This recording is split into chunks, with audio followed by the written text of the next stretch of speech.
So we're starting a new section now, right? The Enlightenment and its critics. And one of the things that we've been focusing on for all of our sections so far is we're talking about ideas, concepts that are emerging in the modern period that are, in some sense, still being figured out. People are still figuring out how to apply them. People are still figuring out what they mean.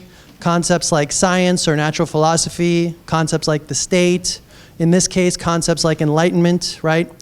These are shared concepts amongst the people we're reading. They're also disputed concepts, and that's one of the things that we try to emphasize with the different readings that we're looking at. So what we'll try to do today is we'll look at the writings from Kant, from Condorcet, from Herder, to get an idea of what they mean when they're talking about enlightenment.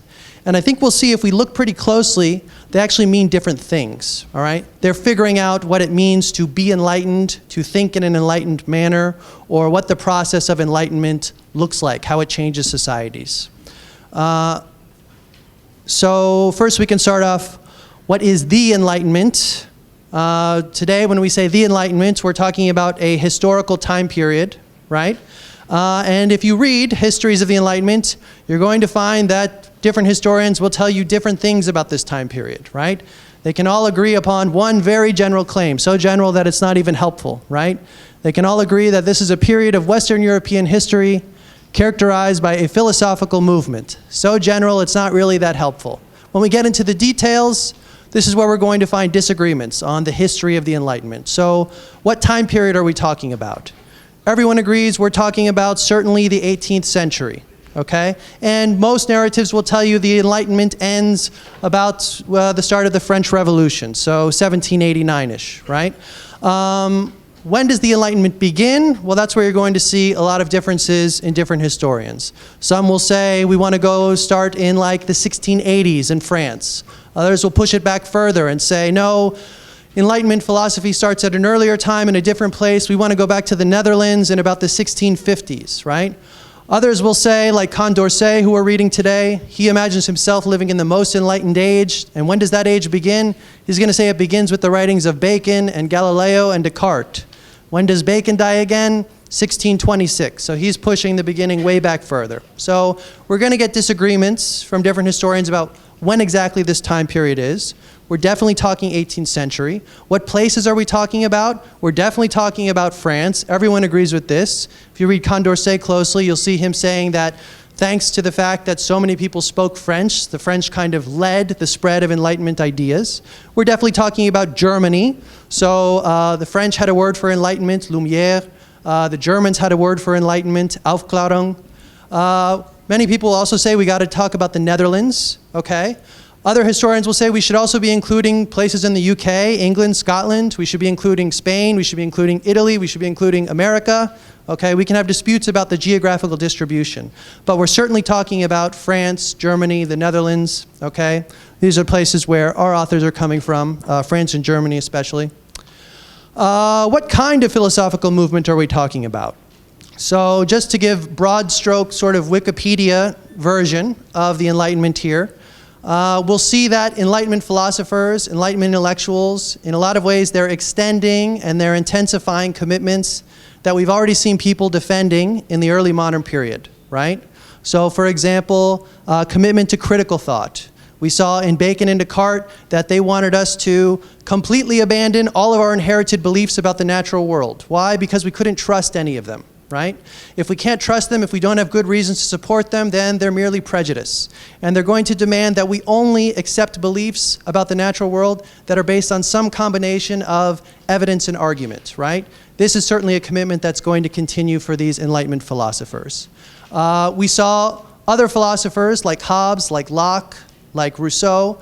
They extended the radical doubt of our beliefs about the natural world to our political beliefs, right? They wanted us to justify our beliefs about the state, why it exists, why some people have power over us, and how the state should be administered, right?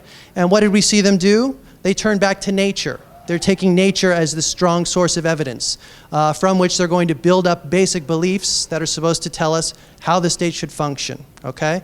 Locke, for example, told us that when we examine human beings in the state of nature, we find them in the state of equality, right? We find them in the state where all deserve certain rights be respected. Rights to liberty, rights to life, health, property, okay? This is going to be an idea that we also see in a lot of these Enlightenment philosophers. They're going to have this commitment to this idea of human equality. So Condorcet will say that this is the natural state of human beings, that is being equal, and they're going to argue that all human beings deserve respect of certain natural rights. These include rights to, like Locke would say, life, health, liberty, property. They include rights to freedom of belief, freedom of expression. So Enlightenment philosophers will typically promote tolerance or the acceptance of other people's religious beliefs, right? So this is going to continue. We're also going to see a continued commitment to systematic thought. And by that I mean, we kind of see a pattern with the early modern thinkers we've been looking at, right? They all want to discover some kind of foundational beliefs. They might call them first notions or first principles or basic laws. And then they want to build up a system of knowledge from these basic beliefs, right? They want to derive or establish all of their other beliefs from these basic ones. This is a pattern of thinking that will continue amongst most Enlightenment philosophers. We'll see Herder here is our great critic of the Enlightenment. He is far from systematic. He writes kind of like a crazed maniac when you read him. He's kind of fun for that reason. But he's the exception to the rule here. He's our critic of the Enlightenment. So the point I want to get across today is the Enlightenment was not one thing.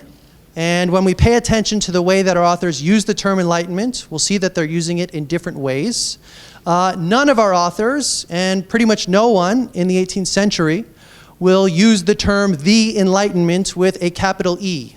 The Enlightenment is an expression with a capital E that we use because we have lived after this historical period, so we can reflect back on this period. We can talk about how society changed after the Enlightenment, right? We can talk about when it began and when it ended.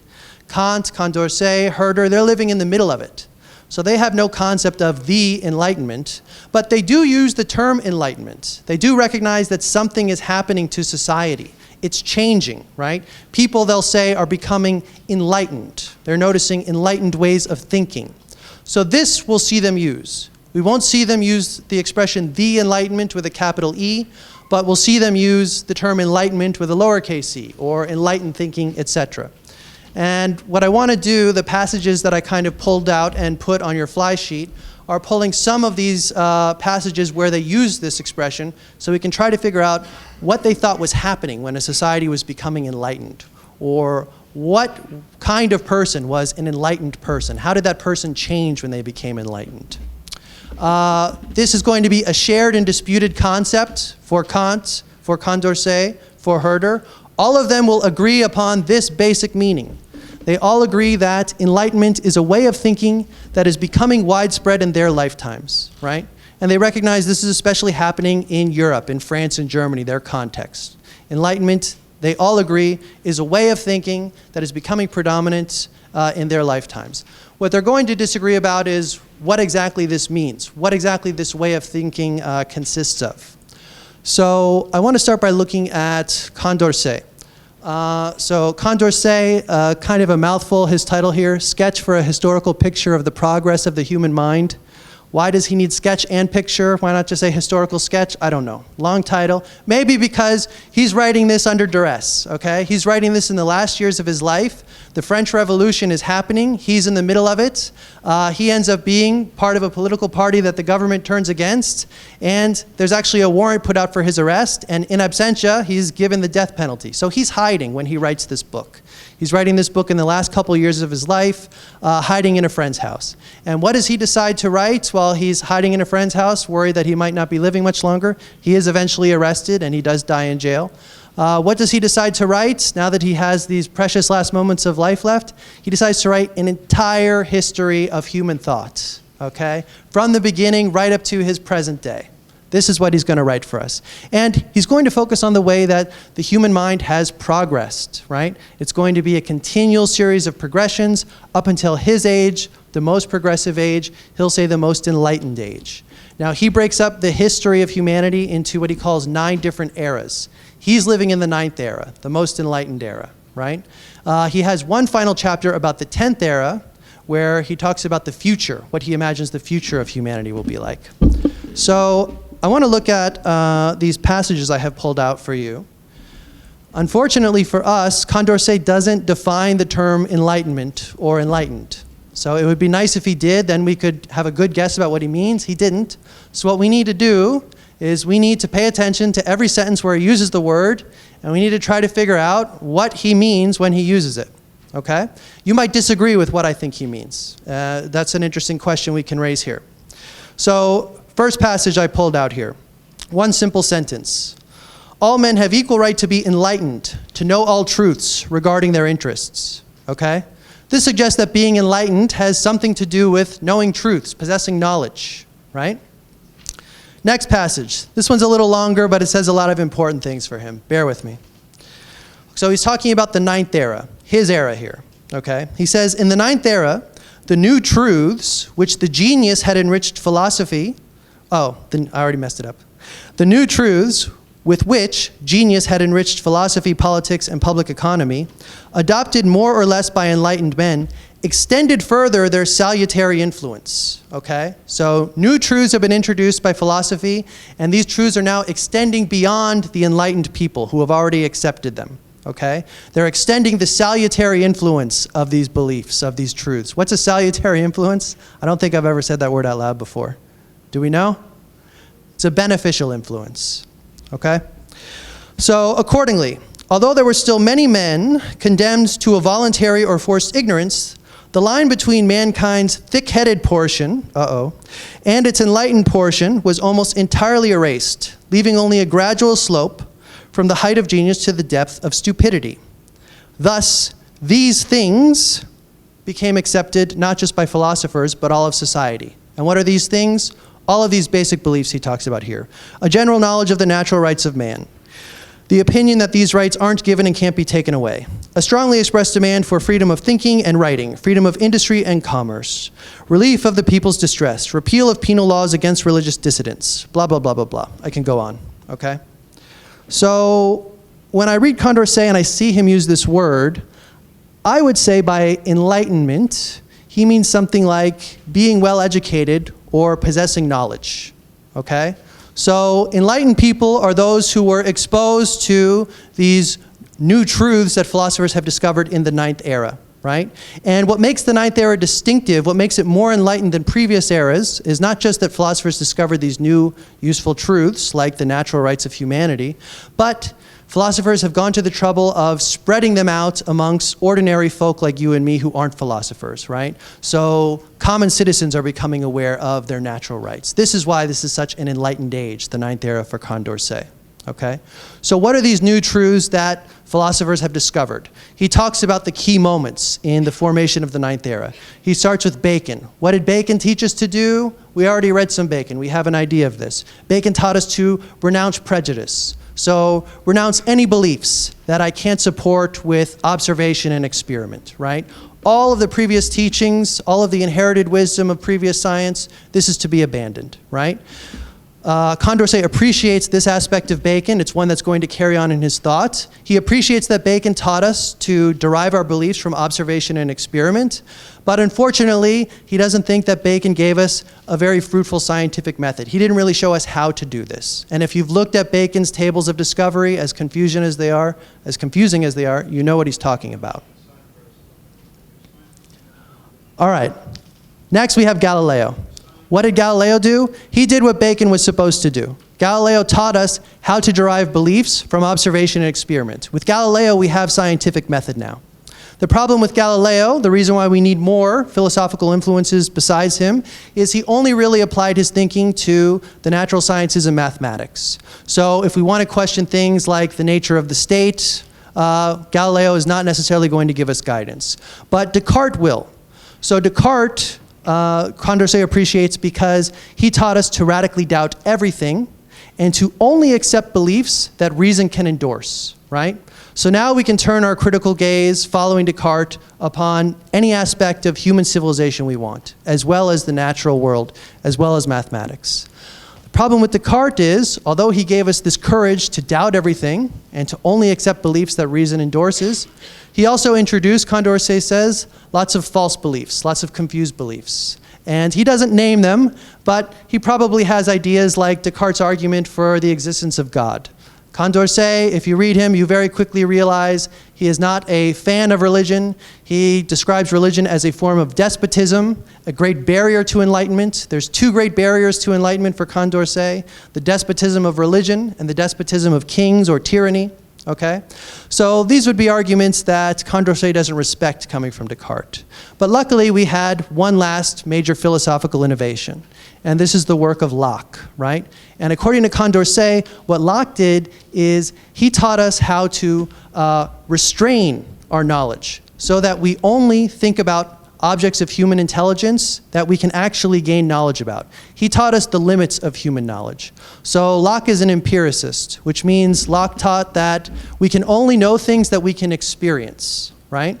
So with the teachings of Locke, according to Condorcet, I'm now able to look at many previous works of philosophy, many previous works of science, and I can dismiss them because I can say, you're not actually talking about knowledge. You're not actually talking about something that can be verified or rejected with experience. So if a priest, the great villains of Condorcet's mind, if a priest is giving me some kind of religious argument for moral behavior, I can say, you're not talking about knowledge. You're talking about things that are not directly experienced, right? If we want to talk about morality, we need to begin like Locke did, with the natural state of human beings. For Condorcet, this is the foundation of morality, when we recognize that all human beings in their natural state are equal. So it's in the 9th era that the science of morality begins for Condorcet. Previous to the 9th era, he says the priests had the monopoly on morality. But now we've discovered the fundamental, the basic principle of morality. All human beings are equal, and all human beings deserve that their natural rights be respected and protected. Okay? So thanks to Locke, we now have a science of morality, and the natural rights of human beings become known, right? Now we have the beginnings of enlightenment. We have people who are well-educated, people who possess knowledge. The most important knowledge, knowledge of the natural rights of human beings. For Condorcet, enlightenment is a process that once it begins, it can't be reversed, and it can only continue to expand. So he tells us that enlightenment is irreversible as well as inevitable. And I gave you another passage here where he's emphasizing this idea. So the next passage down, Condorcet writes, if we take a quick look at the present state of the globe, we'll see right away that in Europe, the principles of the French Constitution are already those of every enlightened man, okay? Again, enlightened man, one with the proper beliefs, like beliefs protecting natural rights, like we find in the French Constitution. We'll see them too widely disseminated there. We'll see these principles too widely disseminated there and too openly professed for tyrants and priests to block them from gradually penetrating the hovels of their slaves. And there they'll soon awaken the remnants of the slave's good sense and arouse in the soul of the oppressed the silent indignation that a life of humiliation and terror can't extinguish. So the idea here is once people are exposed to these ideas of natural rights, once they recognize that as human beings, they deserve the right to liberty, the rights to health, the right to property, the rights to all of these other protections, they're never going to abandon this idea of their natural rights. They're going to insist that whatever state they live in respects and protects these natural rights. Okay, so in this sense, enlightenment is an irreversible process. It's also inevitably going to spread further and further, Condorcet thinks. Because once I learn that all human beings are equal, and we all are deserving of protection of these natural rights, I won't just insist that my rights are respected, I'll insist that the rights of all human beings, including those living outside of my state, outside of my community, my society, right, that their rights are also respected. So he imagines that in the future, the great philosophers of Europe will be sending out emissaries into distant lands in order to teach people of their natural rights, where they in turn will insist that the state respects them. So enlightenment is a process for Condorcet that inevitably is going to lead to political revolution. And when he talks about political revolution, he doesn't necessarily mean a bunch of angry people storming the palace and some guy walking out with the king's head on a stick. It doesn't have to be violent. What he means by political revolution is a radical and irreversible change of the government, right? And there's two ways that these revolutions can unfold. He says, on the one hand, we can have popular revolutions. And this is a situation where the state does not allow people respect or protection of their natural rights, even though the subjects are demanding this, right? And eventually the pressure becomes so great that the people have no choice but to overthrow the government with force. This would be a popular revolution. But revolutions could also be totally different. We could have the form of an official revolution. In this case, the state recognizes that its subjects are demanding greater respect of their rights, right? And in response to this pressure, the state decides to grant them this respect, right? And slowly allow more of their rights to be respected. So this is what we would see happening when a state allows, for example, protections for people in same-sex marriages, things like this, right? We don't have a toppling of the government, but we have a change that's allowing for greater liberties, greater rights to be respected amongst the population, okay? So these are Condorcet's basic ideas when he's talking about enlightenment, right? Enlightenment is the possession of truths, the possession of knowledge. It's the property of educated people, but it's inevitably going to spread because all people will recognize that they deserve that their natural rights be respected. Kant is going to have a different focus when he talks about enlightenment. And we're lucky because when Kant was writing, people were already starting to say in Germany, what is all this talk about enlightenment? Why doesn't anyone define it? What do they mean? And Kant goes to the trouble to give us some pretty clear definitions. So we don't have to guess so much about what Kant means. So let's look at a couple passages here. So the first one is just a sentence that I give you, and this is from his piece, What is Enlightenment? So he begins by defining it here, an answer to the question, what is enlightenment? He tells us that enlightenment is the human being's emergence from self-incurred minority. Our translation says minority. Lots of translations say immaturity. The idea is when you're an enlightened person, you are beginning to think for yourself, right? The state of minority or immaturity for Kant, this is like the state of being a minor, like a child. When you're a child, you allow others to make all your decisions for you, most notably your parents. They're going to decide what you should wear, what you should eat for dinner. Maybe they'll tell you as you're getting older and you don't want them to, what you should study in the university, right? Your parents are deciding what's in your best interest. You're not thinking for yourself. This is when you're immature. This is when you're unenlightened. When you're enlightened, you are the one who is deciding what you consider to be true or what you consider to be good or in your best interest, right? So I want to look at the next passage here where he's expanding on this idea of thinking for oneself. This is actually a footnote from the next piece that we have in our reader. It's called What is Orientation in Thinking? So in this note, Kant says, thinking for oneself means seeking the supreme touchstone of truth in oneself, i.e. in one's own reason. And the maxim of always thinking for oneself is enlightenment, okay? Maxim is like a basic principle of action, so sort of the basic motto of the Enlightenment here, always think for yourself. He goes on, and this is going to be where we see him maybe differing from Condorcet. He says, now there is less to this than people imagine when they place enlightenment in the acquisition of information. For it is rather a negative principle in the use of one's faculty of cognition. And often he who is richest in information is the least enlightened in the use he makes of it.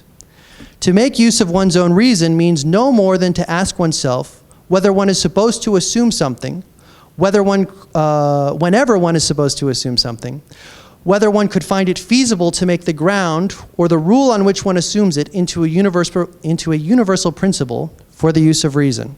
Okay, Kant's not easy. He's not straightforward to read. You probably don't understand a lot in that passage.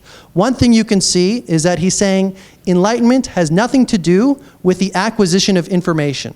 What does it have to do with? It has to do with thinking for itself, okay? Thinking for oneself. And I'll talk about what he means in this passage when he says that we should always be trying to ground our reason in some kind of universal principle. All right. So when Kant says enlightenment is thinking for oneself in his essay, What is Enlightenment?, he tells us that enlightenment is a sacred right of humanity. All of us have the right to think for ourselves, to decide what we consider to be true or good or beautiful, etc. Why do we all have this right? He explains this pretty well in another reading. We have 4 different readings assigned from Kant. This one is called The Groundwork of the Metaphysics of Morals. So in this piece, he wants to explain why we all have the rights to decide for ourselves how to be good. He insists that in order to decide how to be good, none of us need any kind of special training or special education. We don't need philosophers to sit with us and teach us lessons. We don't need scientists to teach us about the natural world. We all can decide for ourselves what it means to be good because we're all rational beings. We all have reasoning capacities. And reason itself will establish what our moral duties are. Okay? All of us can figure out how to be good because we all potentially can have what Kant calls a good will. If you want to know what it means to be good for Kant, you want to know what it means to have a good will. Kant says having a good will is acting out of a pure duty to do what's right. Okay? So if I have a good will, I have a commitment to act only for the sake of doing what's right. Or I have a commitment to act only for the sake of doing my duty. So we can have many motivations for a moral action, right? Kant gives the example of lying to someone so you can get a loan. Imagine that you really want a big loan, maybe to buy a house or something like this, and you're filling out the application form, and you know as you're filling it out, you're probably not going to get it because your income is terrible and because your credit's even worse, right? So you're tempted to lie on the loan application. If you lie on the loan application and they believe you, maybe you can get this loan, which is going to help you, right? You have a moral decision here. Am I going to lie on the loan application or am I not? Let's say I decide that I'm not going to lie on the loan application. Does that mean that I have a good will? Kant would say not necessarily. I need to know why you decided to not lie on the loan application, right? I may have decided to not lie on the loan application because I was afraid of getting caught and I don't want to go to jail for fraud or have to pay some kind of fine, right? If that's the reason why I decided to not lie, Kant will say, I'm not acting purely out of a desire to do what's right. Instead, I'm acting out of a fear of bad consequences, right? So I don't have a good will. Another reason why I might decide to lie on the loan application is because maybe I'm the kind of squeamish person that lying just makes me feel bad. I feel terrible lying to people, so I don't like to do it. So I decided I'm not going to lie, right? Kant would say again, this person doesn't have a good will, because they're not acting purely out of a duty to do what's right.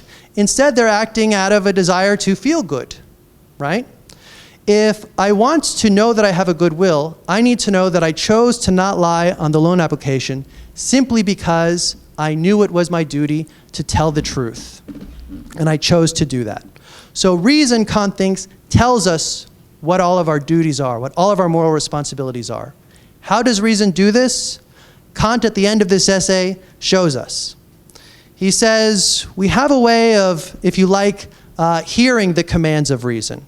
And he calls this the principle of universalizability.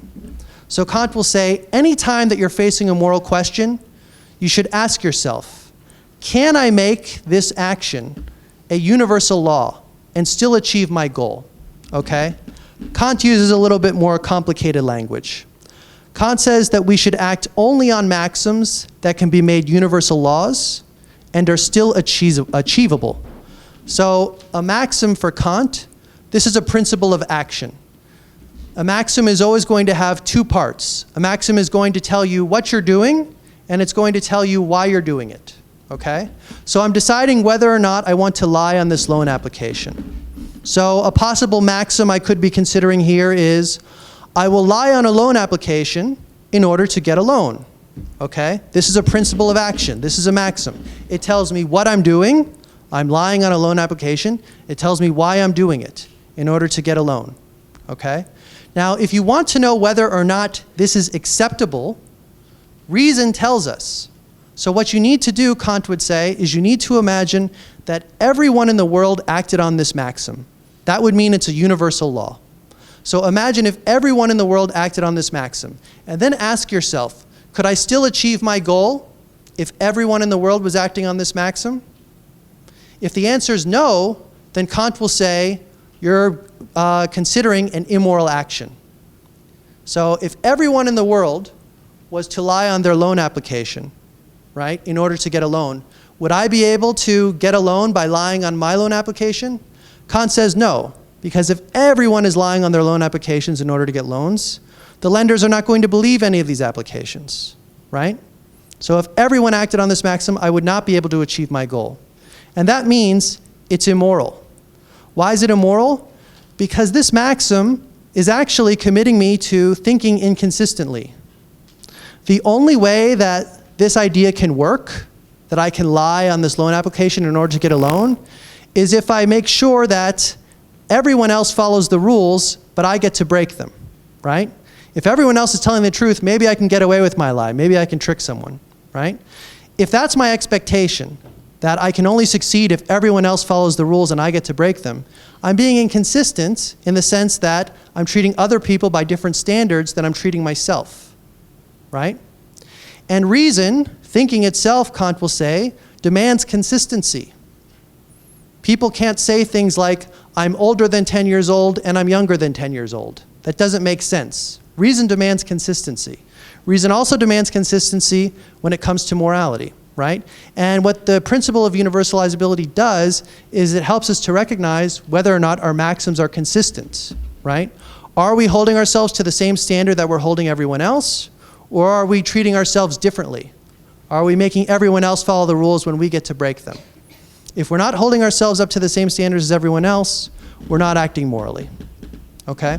So this is why Kant thinks I don't need special education or training in order to learn how to be good, because all of us can apply this basic test, right? So Kant's defining enlightenment differently here. Kant's saying that enlightenment is simply thinking for oneself. That's not necessarily the same thing that Condorcet is saying, right? Where enlightenment entails having knowledge, having a good education, acquiring certain information, like the idea that human beings have natural rights, okay? Now, if someone's thinking for themselves, they might end up agreeing with Condorcet that all human beings have these natural rights, but they don't necessarily have to, right? So if I agree that all human beings have a natural right to liberty and life and health, I probably should be against genocide, right? You think so? Yeah? That sounds like a good plan if I want to protect people's natural rights. Well, here's maybe a problem with thinking for myself. Kant would say this is a very naughty example, but it still kind of works. What if this is my maxim? This is what I want to do. I want to kill an American. Why do I want to do this? Because I want to erase Americans from the face of the earth, okay? If everyone in the world acted on this maxim, would I be able to achieve my goal? I would, right? So reason is not telling me that this is forbidden. Okay? Now, Kant was not a proponent of genocide. He would say this is a naughty example, and he would have a response to it. But the point I'm trying to draw here is, when you're thinking for yourself, listening to these commands of reason, it isn't necessarily the case that you're going to arrive at the same beliefs that Condorcet thinks enlightenment consists in. Okay? Last thinker. How am I doing before the mass exodus? I'm all right. All right, so Herder. Herder is our critic of the Enlightenment. And when you read his writing, I don't know what you'll find of it, how you'll think of it. It's kind of like he's writing really late at night without much sleep. In some way, it's kind of inspired. In another way, it's kind of manic. He's very sarcastic. If you were to go by sentence, he maybe believes like 60% of the sentences that he writes. Many of his sentences, he means the exact opposite. Oftentimes, the translator, I think, puts exclamation points there to kind of give us a clue. But let's look at what Herder says about the Enlightenment. So I pulled out one passage here. Here he's talking about the emergence of Enlightenment thinking. And he says, finally, there followed, as we say, the dissolution, the unfolding, long eternal night, enlightened itself into morning. Okay? This is the beginning of the Enlightenment, or enlightened thinking. There arose Reformation, Renaissance of the arts, science, ethics. The yeast sank, and there arose our thought, culture, philosophy. People began to think as we do today. People were no longer barbarians.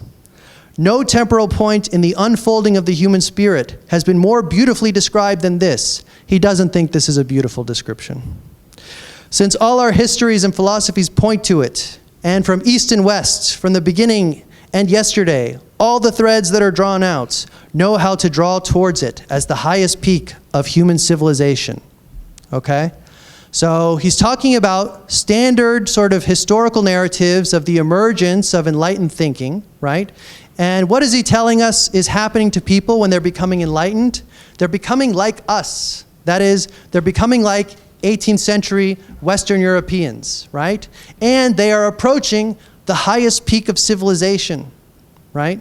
And I'm not going to say that Herder's always fair to the Enlightenment thinkers he's criticizing, but we can get a sense of, if he read a work like Condorcet's, he didn't because it was written later, but if he did, it would broadly fit the kind of thing he's describing here, right? Condorcet is giving us this historical narrative of the progress of human civilizations. And where does it end? It's going to end at its most progressive, most enlightened place, which is his lifetime. He will say that it will be a continual process. Enlightenment will continue to spread across the world, right? But really what we see happening there is more people becoming like us, right? As Herder is saying here.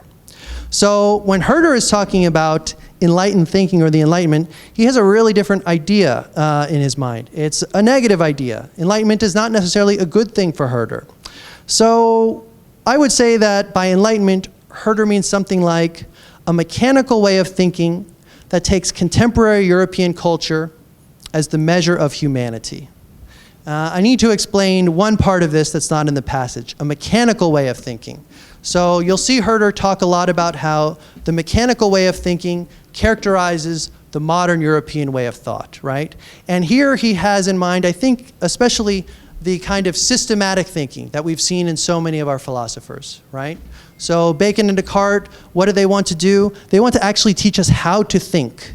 They want to create a method that we're going to have to follow as we're going to acquire true beliefs. So we're going to accept foundational principles or first notions or basic laws, and we're going to build up our beliefs from this common system, this common foundation, right? This for Herder is mechanical thinking, right? It's, he might say something like reducing the many possibilities of thought to one kind of deductive system, right? Now, for Herder, he can recognize some of the benefits that come with Enlightenment thinking, but he would argue that proponents of the Enlightenment, especially like Condorcet, these sort of excited spreaders of Enlightenment, they don't recognize the things that are lost when we take enlightened contemporary European civilization as the peak of human civilization. So one thing that is lost that Herder discusses is we lose the capacity for original spontaneous thinking, right? So he thinks this is a problem with this mechanical way of thinking. We're taught to adopt certain foundational principles, to follow a certain technique or method in our thinking. And oftentimes what happens once people are taught these methods of thinking is it becomes just rote memorization, right? Memorizing certain principles, imitating the things that previous philosophers have said. We're not capable of doing what Kant would say we should do, think for ourselves, right? So when I gave you a maxim that seemed like it could be universalized, that endorsed genocide, right? Hopefully not many of you would decide that genocide is a good thing at that point. Why? Because you're capable of thinking for yourself and recognizing something must be wrong with this system here if it's encouraging me to believe that genocide is an acceptable form of behavior or action, okay? This can get lost, Herder worries about, with mechanical thinking. The way we think about ethics as a whole, he thinks gets skewed in the modern enlightened imagination. So one of the things we lose is concepts of virtue ethics. I don't know how many of you took 201, where you read Aristotle's Nicomachean Ethics, right? That was a very different model of ethics than we see put forward by a lot of these modern Enlightenment thinkers, okay? Ethics for someone like Aristotle, it doesn't have very much to do with recognizing the basic principles of morality and deriving and establishing the rest of our beliefs from them, right? What is the substance of ethics or morality for Aristotle? It's going to be in our day-to-day habits, right? It's going to be in our inclinations, our emotional responses to situations. These emotional responses become something that we learn through training, right? We gain most of our moral ideas from moral exemplars, examples that we see around us in our communities that teach us how to be virtuous people, right? Herder thinks this is really the substance of morality: inclinations, habits, moral training, the examples of our community members, right? Personal relationships. This is where we have force in our moral ideas, right?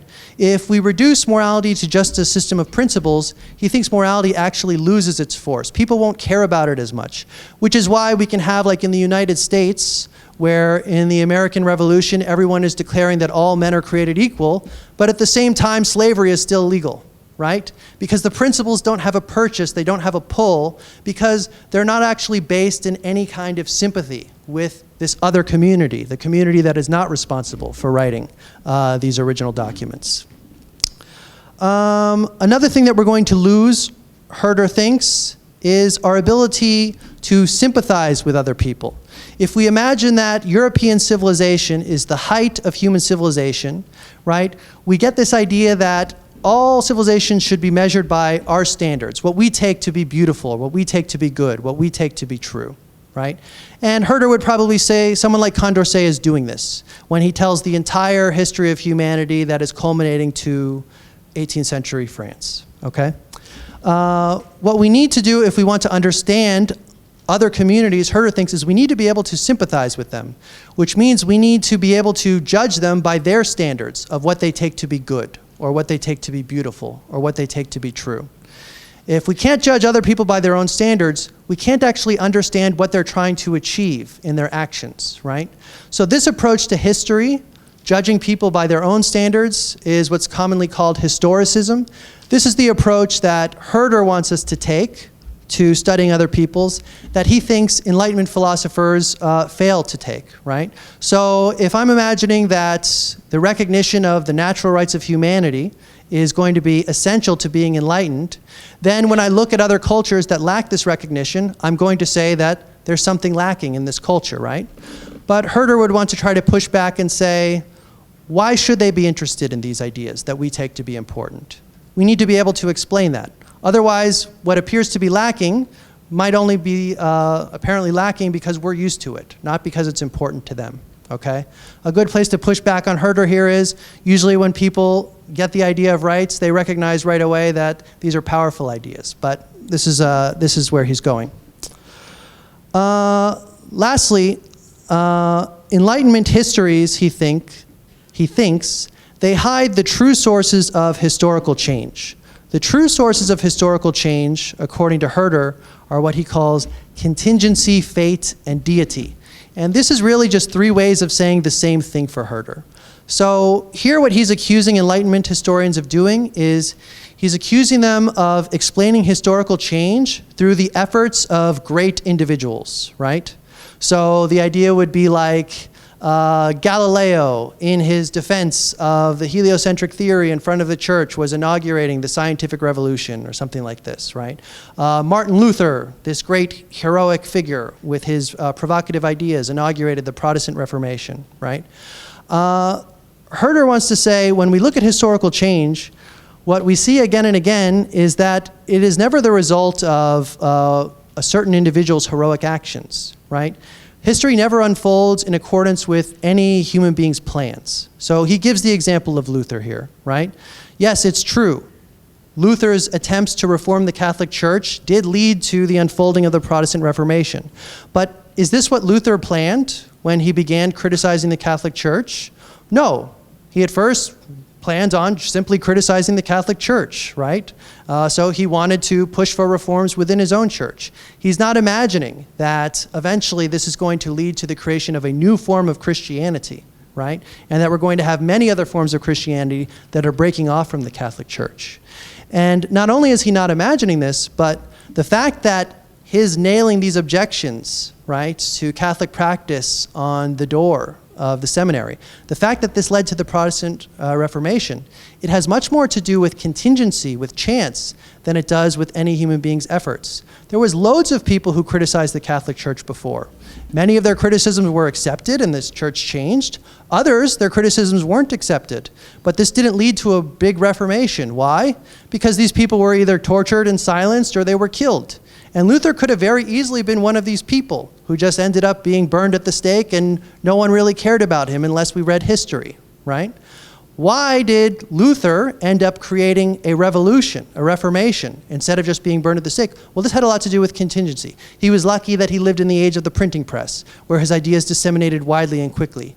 He was lucky he was living in an age when lots of European princes saw an opportunity to now take control of their territories away from the church by rallying around leaders like Martin Luther, right? This is all contingency. This is chance. This has nothing to do with Luther's actual plans. So as history unfolds, in many cases, it looks to us like contingency.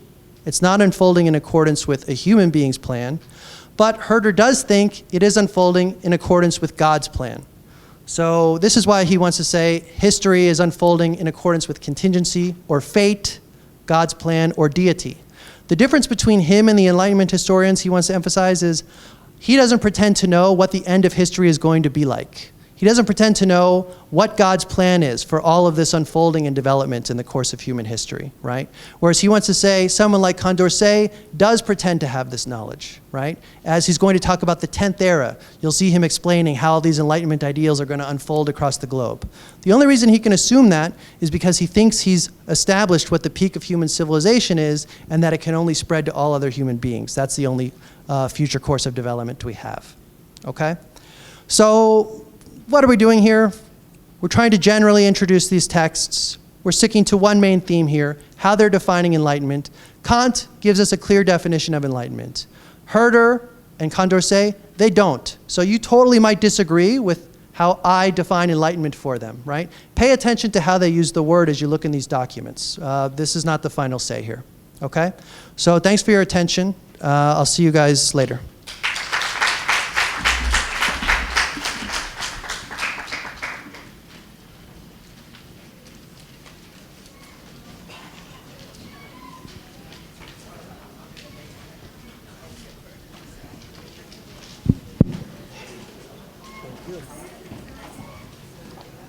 Okay, so did you already copy this? Yeah, just. Thank you.